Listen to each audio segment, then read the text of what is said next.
guys at welcome ulit sa ating vlog. Mark nga pala ulit. And today, magkakaroon tayo ng product review.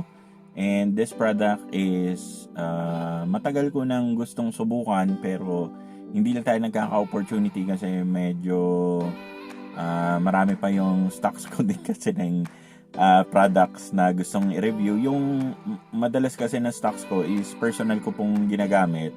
At recently lang naman ako gumawa ng playlist or yung content na gusto ko rin syempre i-try yung iba't ibang product if it's worth it or not, para na rin sa inyo, di ba? Para hindi na kayo gagastos or para mayroon din kayong mapagpilian na product na pasok sa budget nyo and really works. Kasi alam naman natin, syempre, hindi naman lahat ng products is totoo yung mga kiniklaim.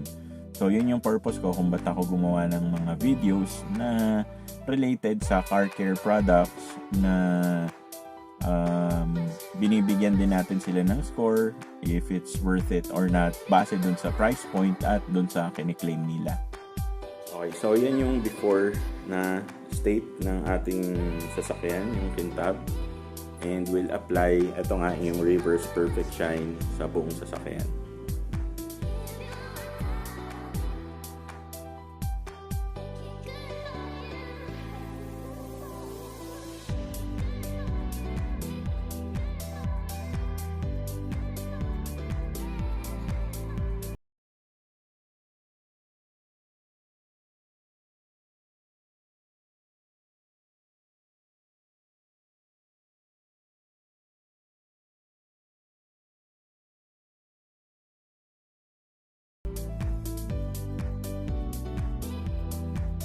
Okay, so guys, kakatapos ko lang mag-wax ng buong sasakyan using itong reverse perfect shine. And correction lang, hindi pala 200, it's 120 pesos lang yung bili ko for 250 ml.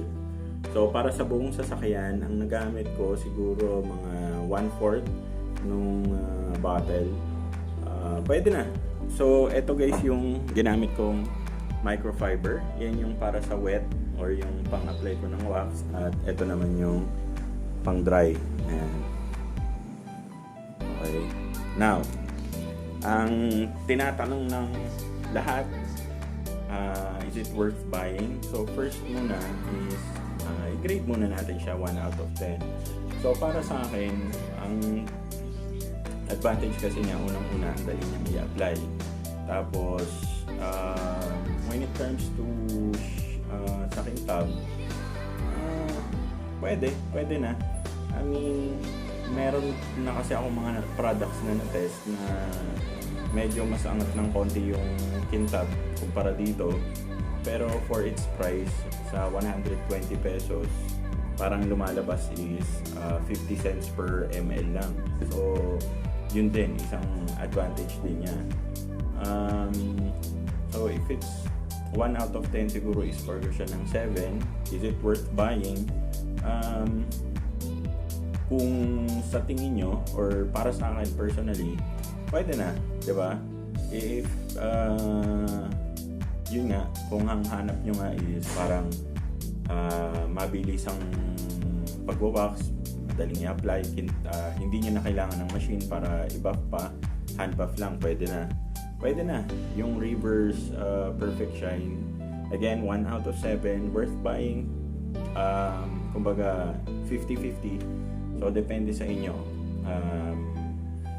Kagaya nga nung sabi ko, may mga wax kasi ako na na-review na nandito rin sa channel, na hindi naman nalalayo sa price nito, pero yung results kasi is medyo malayo, 'di ba? Kumbaga mas lamang.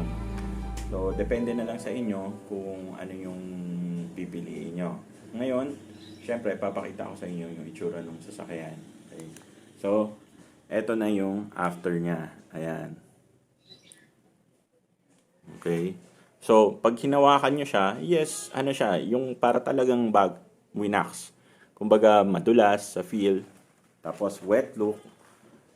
Ayan. So, pati yung bubong, winax ko rin. Kaya, sobrang kintab niyan. Diba? So, yung decision making, i-leave ko na sa inyo. Pero yun nga, 1 out of 7 siya para sa akin. Kung worth buying, pwede. Diba?